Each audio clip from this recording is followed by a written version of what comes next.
ختم نبوت کا یہ عقیدہ ہمارے دلوں پر ہماری زبانوں پر اتنا مضبوط ہونا چاہیے کہ اگر کوئی شخص ہمارے سامنے اس طرح کی بات کرے تو ہمارا ہاتھ اس کے منہ پر اتنے زور سے پڑنا چاہیے کہ اس کی زبان کٹ کر رہ جائے کہ جو اپنی نبوت کو پیش کرے ہمارے سامنے، چل جائے کہ ہم اس سے دلائل کا مطالبہ کریں۔ ایسا عقیدہ ہمارا رسول اللہ صلی اللہ علیہ وسلم کی ختم نبوت کے متعلق ہونا چاہیے۔ حضور سرور کونین صلی اللہ علیہ وسلم رحمت للعالمین بن کر تشریف لائے، دو جہانوں کے لیے رحمت بن کر تشریف لائے، دین اسلام کی تبلیغ کے لیے آپ صلی اللہ علیہ وسلم کو جتنی بھی مشکلات اٹھانی پڑی آپ نے اٹھائی، حتیٰ کہ آپ کا جسم مبارک لہو لہان کر دیا گیا، طرح طرح کی تکالیف اور مسائل آپ صلی اللہ علیہ وسلم پر ڈھائے گئے، لیکن ہمیشہ رسول اللہ صلی اللہ علیہ وسلم نے تکلیف پہنچانے والوں سے انتقام نہیں لیا، بد دعا کبھی نہیں دی۔ طائف کا مشہور واقعہ آپ سنتے رہتے ہیں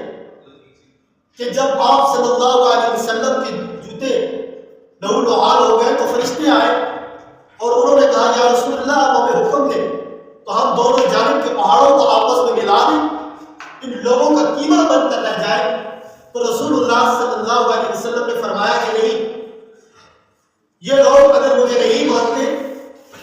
یہ لوگ مجھے اگر نہیں سمجھتے تو نہ سمجھے، ان کی نسلوں میں اللہ تعالیٰ ضرور ایمان والوں کو پیدا کر دیں گے۔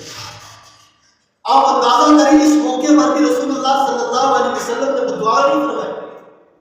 انتقام نہیں لیا، لیکن جب بات رسول اللہ صلی اللہ علیہ وسلم کی ختم نبوت کی آئی، آپ صلی اللہ علیہ وسلم کی زندگی میں جب ایک کذاب اٹھا اسود انسی کے نام سے، تو رسول اللہ صلی اللہ علیہ وسلم نے اس کے انتقام کے لیے صحابہ کو روانہ کیا، اور نبیہ صحابی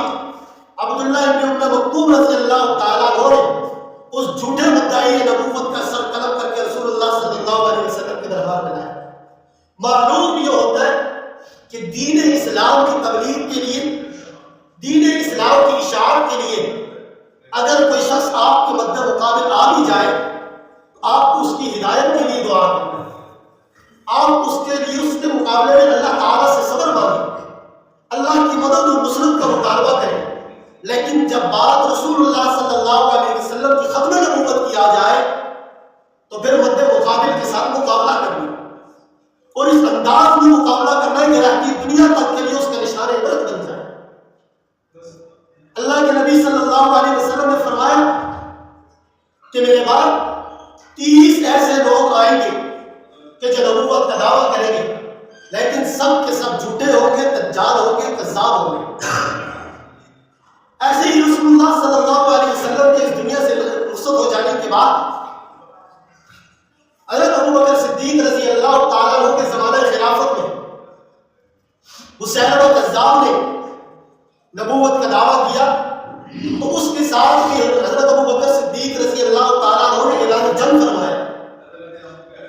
اور یہ بات رہتی دنیا تک کے مسلمانوں کو بتا دی کہ جب بھی کوئی شخص نبوت کا دعویٰ کرے گا تو اس کے ساتھ مفاہمت، اس کے ساتھ صلح رحمی، اس کے ساتھ اچھائی اور بھلائی کی بات کسی صورت نہیں ہو سکتی سوائے اس کے کہ اس کے ساتھ اعلان جنگ کیا جائے۔ تو اس لیے میرے دوستو، ہمیں ختم نبوت کے اس عقیدے پر اللہ تعالیٰ ثابت قدمی عطا فرمائے، اور اللہ کو موقع اور وقت نہ لائے کہ جب ہمارے دل میں اس